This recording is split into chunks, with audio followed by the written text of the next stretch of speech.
এই মালাটাও গত বছর থেকে মাকে পরাচ্ছি। একদম শেষের এই বড় লহরি বা যেই মালাই বলুক না কেন এটাকে, এটা আমার খুবই পছন্দের একটা মালা। এটা পরানোর পরে মায়ের সৌন্দর্য যেন আরও বেড়ে যায়।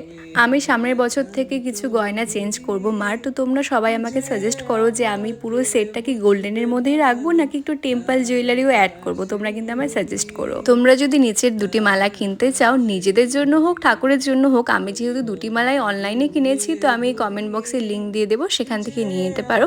তারপর দাদাকে আমি কানেরগুলি দেখাচ্ছিলাম, টিকলিটাও দেখাচ্ছিলাম। টিকলি আমি দোকানে যেটা সুন্দর পাই সেটাই নিয়ে নিই, বাট আমি এবার ভেবেছিলাম যে সিঙ্গেল টিকলি পরাবো টানা ছাড়া। পরে আমার মা বললো যে মায়ের মুখটা তো একটু বড়, সিঙ্গেল টিকলি থেকে টানাটা বেশি সুন্দর লাগবে, তো পরে টানা টিকলি নেওয়া হয়। আর দেখো এই বদমাসটাও এসেছিলো তার মাঝে, অ্যাজ ইউজুয়াল আমাদের ঝগড়া লেগে যায় সামনে আসলেই। আর এই পিচি বাচ্চাটাও এসেছিলো, এত কিউট ছিল, আর মায়ের পাশে একদম লক্ষ্মী ঠাকুরের মতো লাগছিল ওকে দেখতে। প্রত্যেক বছর মাকে বড় পাশাই পরানো হয়, বাট এই বছর আমি ভেবেছিলাম কান